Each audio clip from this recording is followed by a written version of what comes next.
What an amazing success story. Who has helped you over the past 10 years? We've guided ourselves to success. I'd like to thank ABA, one of the greatest bands of all time, but behind the spotlight is an untold story of musical genius, Benny Andersson, the man behind timeless hits like Dancing Queen and Mamma Mia.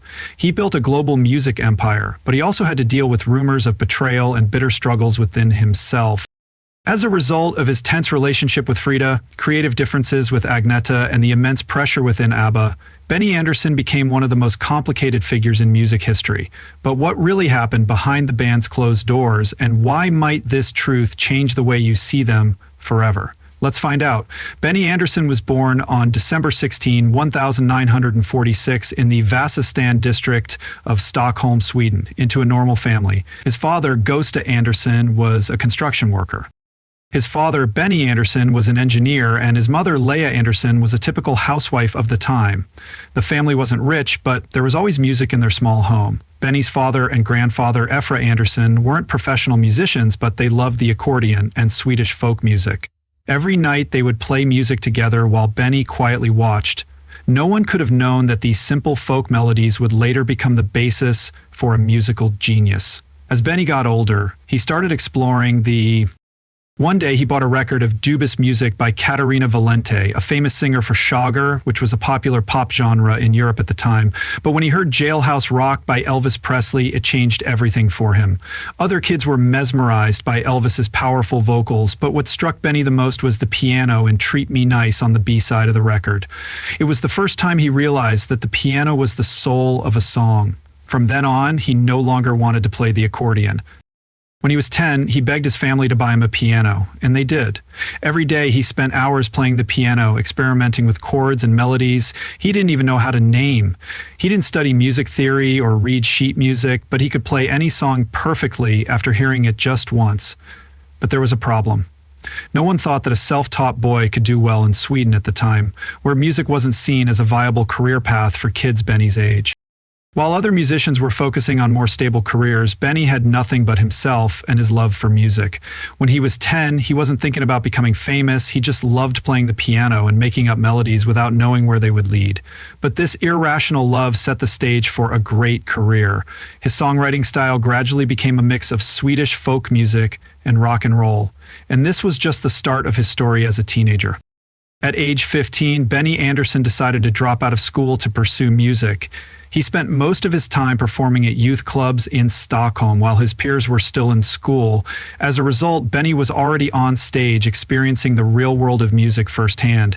It was here that he started building a reputation as a keyboard player with a unique style that caught the attention of bigger bands. In 1964, Benny joined Hep Stars as a keyboardist and quickly became a teenage idols in Sweden called the group the Beatles of Sweden. They had thousands of devoted fans and ruled the charts with hits like Sunny Girl and Wedding. This was a major turning point in Benny's career, taking him from being an unknown musician to a sought-after songwriter. But as glamorous as Hep Stars seemed, Benny had no idea that their success wouldn't last. By the late 1960s, the group had broken up because of financial problems, internal conflicts, and changes in musical trends. The group's failure put Benny in a state of crisis, uncertain about his future. He had been a young musician in his 20s with everything in his hands, but all of that suddenly went away. Benny had to ask himself, should I continue pursuing music in Sweden? The music industry wasn't a promising career path, and many once famous artists were quickly forgotten. And Benny was afraid he would become one of them. He even thought about giving up music altogether in search of a more stable job, but he didn't. In 1966, Benny met Bear Ulus, a young musician from the folk pop group the Hootenanny Singers. The two quickly realized they shared a love for writing songs and a similar musical vision. During their first session together, they wrote Isn't It Easy to Say, a song that would later be performed by Hep Stars. This was the start of a songwriting partnership that would last for decades and was the first step in laying the groundwork for ABBA after Hep Stars broke up. He no longer felt like he was the only musician looking for direction. He was now part of a promising songwriting duo. Through casual songwriting sessions, Benny and B slowly developed their own style, making songs with more depth and appeal. On April 6th, 1974, four artists, Agnia Fcog BOS, Benny Andersson, Annie Fred Lingad, and others took the stage at the Eurovision Song Contest in Brighton, England, and performed Waterloo. So it was a bold statement for Sweden. Sweden had never been a major force in global pop music before. Benny and the members of ABBA broke the stereotype that Swedish music couldn't reach international heights. They started a global sensation. But Benny knew that Eurovision was a double-edged sword, and that many winners had faded into obscurity after their brief moment of glory. ABBA needed more than just one hit to survive, so they went back to the studio right away, determined to show that they were not just a one-hit wonder. Within a year, ABBA went from being a Eurovision act to a worldwide phenomenon. Mamma Mia became a huge hit, especially in Australia, where fans were so crazy about it that radio stations played it over and over again because of high demand. This was the start of one of the best times in pop music history. From the mid-1970s to the early 1980s, ABBA ruled the music industry, selling over 400 million records and becoming the biggest pop group of all time. Although ABBA had a lot of success around the world with songs like Queen for Fando and Knowing Me, Knowing You, they never got the respect they deserved from Western critics. They were seen as too commercial and manufactured, lacking real artistic depth. But Benny said, as long as the fans love our music, I don't need anyone else's approval. And time proved him right. ABBA may not have been critics' favorites, but they became one of the biggest names in mainstream pop, but behind their huge success was an unimaginable amount of stress that only people who were in the group really understood. For example, Benny Andersson was a perfectionist who was never happy with the first recording. He insisted that every note and beat be perfect. Agnetha and Frida often had to record the same song over and over until they were completely worn out. For Benny, a song wasn't just about sounding good. It had to have emotion to reach the listeners. But their never-ending drive for perfection caused tension in the group. Agnetha, who had a naturally beautiful voice and was also the most sensitive, got tired of the hard work in the studio. She wasn't just a singer, she was a person with real feelings. Benny's perfectionism, which had helped ABBA reach the top, was becoming a burden in her eyes. And it wasn't just work stress, their personal relationships were falling apart too. Both couples in the group, Behi and Agnetha, and Benny, and when love faded, the group couldn't hold together as well as it used to. The breakup between Benny and Frida left deeper wounds than many realized. While B and Agnetha said goodbye with sadness and mutual respect, Benny and Frida's divorce was filled with anger.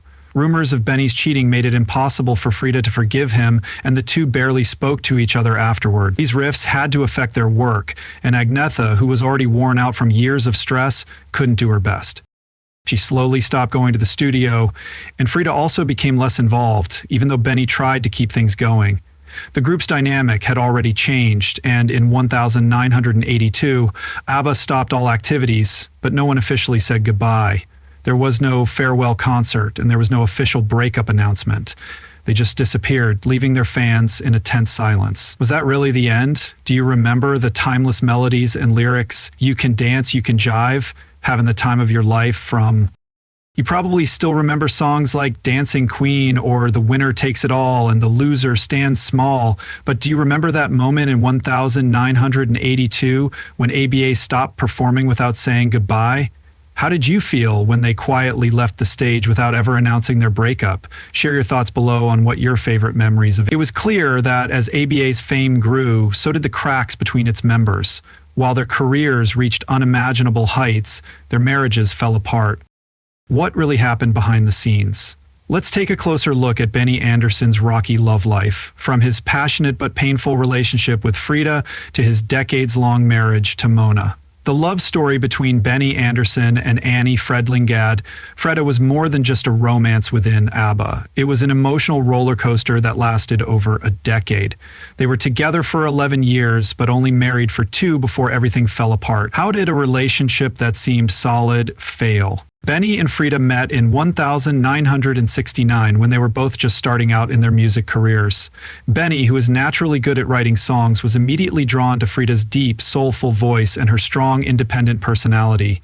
Frida wasn't just a singer, she was a confident woman who wouldn't bow down to anyone, which made Benny both enamored with her and challenged by her. Their relationship grew along with ABBA's rise, and in the 1970s, they were one of the two famous couples in the group. While Benny and Agnetha's breakup was publicized through their music, Benny and Frida kept their problems between themselves. They got married in 1978 after being together for almost 10 years, but instead of being the start of a happy new chapter, their wedding was actually a sign of an impending end. No one knows exactly when the cracks started to show, but rumors of Benny's cheating started to spread during ABBA's last years. In an interview with Expressin in 1981, Benny said, "I don't know how others would deal with this. Frida and I are still friends, and I'm still in ABBA. We're still good friends, but we're not married anymore." But the truth was much more complicated than that. According to multiple sources, they got a divorce quickly after Benny told Frida that he had met someone else. That someone was Mona Enket, a Swedish TV producer. Frida later said, "We just grew apart because we had different life goals. They were always honest and talked about everything after a long time. It wasn't easy for them to break up." Frida later said there were a lot of tears and talks, but there was no way back. On November 26, 1980, just 2 years after they got married, Benny and Frida announced they were splitting up. By 1981, their divorce was finalized, ending what was once thought to be the strongest relationship in ABBA. However, Benny insisted that their professional relationship could continue, and they talked about what will happen next. Despite everything we'd been through, we decided to stay together for the music. Frida agreed, saying, "Now that Benny and I have broken up, we can work together much better." But things didn't work out that way. ABBA tried to get back into the studio in 1982, but after both couples had split up, they realized things were no longer the same. The emotional wounds had deeply affected the group's dynamic. The most controversial part of Benny's divorce from Frida wasn't that he left the group. Just a few months after getting divorced, Benny married Swedish TV host Mona Enleth. Their wedding happened in 1981, the same year he officially broke up with Frida. This caused a lot of people to question Benny's loyalty. Had his marriage to Frida been over for a long time before they said it was over, or was his relationship with Mona the real reason he didn't want to stay with Frida? Whatever the truth, the speed of his new marriage caused a stir, and Frida never said anything about it in public. But despite initial doubts, Benny and Mona's marriage has lasted over 40 years, showing that she wasn't just a temporary replacement. They have a son named Ludwig Andersson, who later pursued a music career of his own and played a key role in the ABBA Voyage project. Mona wasn't a star and didn't appear in the media as often as Frida or Agnetha. She stayed behind the scenes and helped Benny with his life and work. Maybe it was this sense of calm that helped Benny find stability after the breakup. While Benny and Mona may be happy together, there is one thing that can't be denied. His marriage to Frida left him with a lasting sense of regret, not because they broke up, but because they never had the chance to heal the wounds and conflicts that turned them into strangers, even though they had been together for more than 10 years. Perhaps that is the saddest part of this story. A love so strong that it overcame so many problems, but still couldn't defy fate after they broke up. Following Frida's move to Switzerland and later marriage to Prince Hinrich Russo-Roy von Plen, Benny continued his music career. If you're an ABBA fan, what do you think about their love story? In the world of fame and fortune, is loyalty an impossible luxury? Is it something that must be sacrificed as the price of stardom? When ABBA stopped performing in 1982, Benny found himself in a void. The group that had once ruled the world had suddenly gone silent, leaving someone who had lived for music without a clear purpose. Years of constant creative pressure, personal losses, and emotional turmoil led Benny to turn to alcohol for comfort.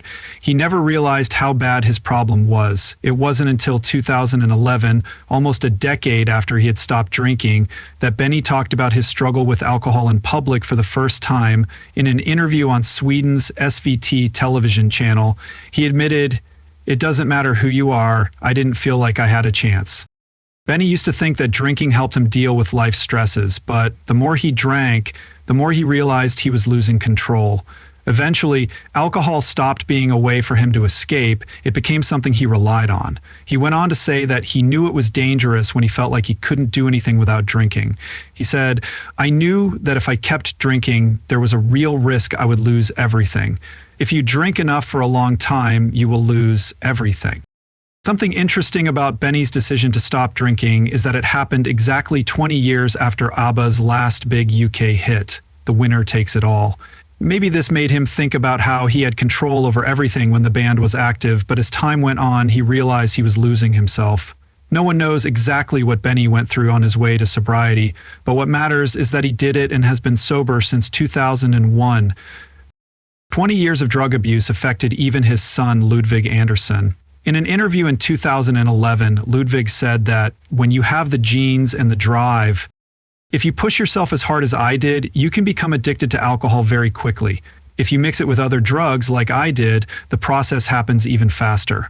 This shows that alcoholism isn't just a personal habit, it can be affected by genes and the environment. However, Bennett was able to overcome his addiction, just like his father Ludwig.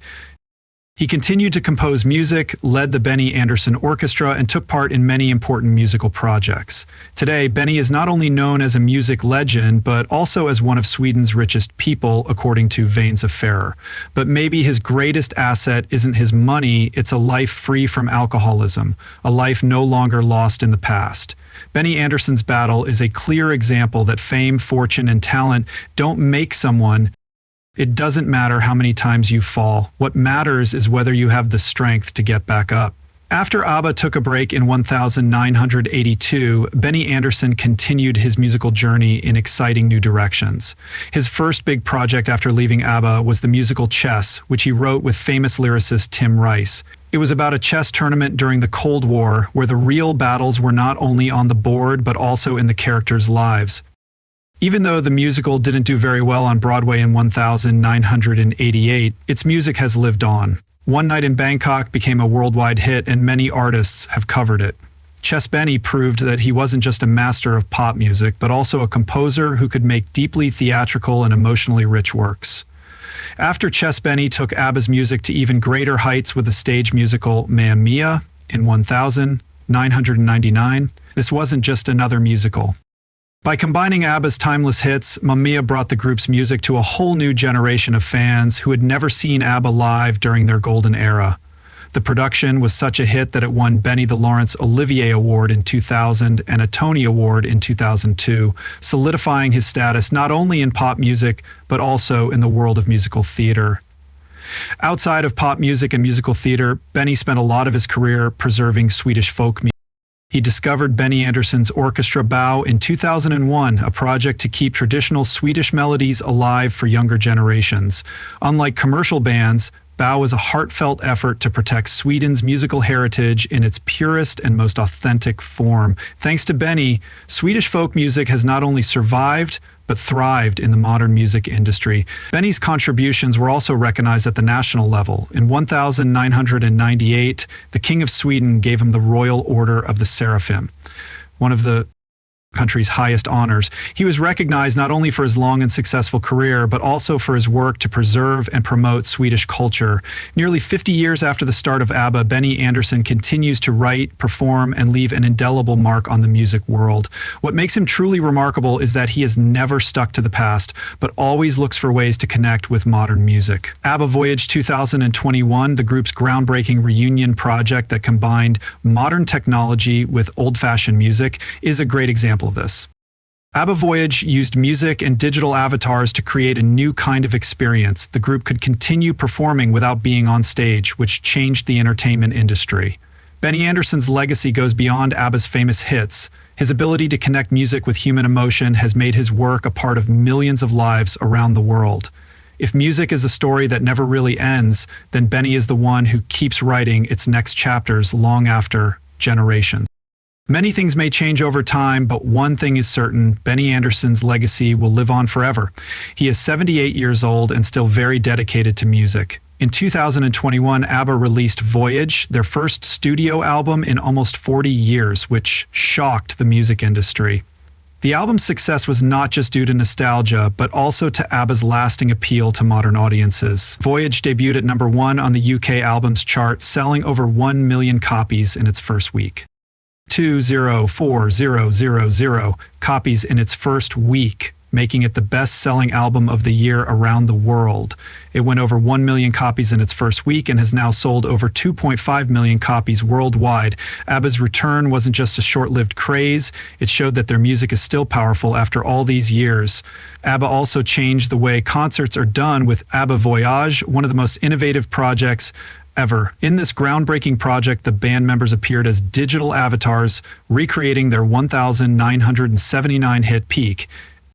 These concerts take place at ABBA Arena, a custom-built venue in London's Queen Elizabeth Olympic Park that features cutting-edge visual technology that has changed the entertainment industry.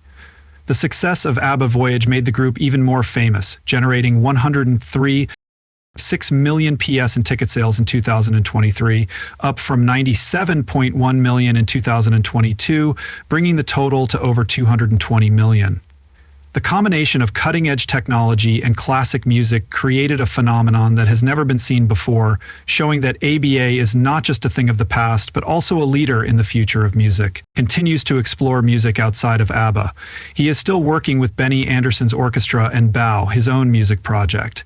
In 2024, Benny and Bow planned a number of concerts that showed his unwavering. He has made it clear that he has no plans to quit, saying that music is more than just a job for him, it's an important part of life in general. Benny Andersson is also one of Sweden's richest people. Despite his huge wealth, an estimated $230 million to $173 million, he lives a simple life, staying out of the media spotlight and the extravagances that come with being a celebrity. He spends most of his time on family and musical projects, avoiding the fancy things that celebrities do. Despite working in the commercial music industry, Benny has always stayed true to his pure passion for art. He often talks about how he enjoys listening to Johann Sebastian Bach every night since 2001.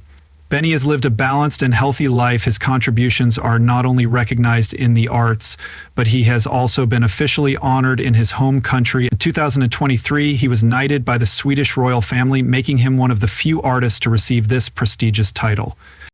Recent projects by Benny Andersson show that he is more than just a famous musician from the past. He is also an artist who constantly changes and adapts to new situations. He doesn't just relive ABBA's best moments, he actively creates new and exciting experiences for today's audiences. His ability to combine experience with creativity ensures that his influence will continue to have a lasting effect on fans around the world, whether ABBA continues or not. Benny Andersson's legacy will last forever. He is more than just a musician or a leader. Benny Andersson is a living legend as a producer who has written songs that have touched millions of hearts, from the Eurovision stage in the past to the ABBA Voyage concerts of today. His music will continue to be remembered in history and in the future. But the stories of other legends like him are far from over. Click subscribe now to find out more untold stories about the great musicians of our time. We'll see you in the next video.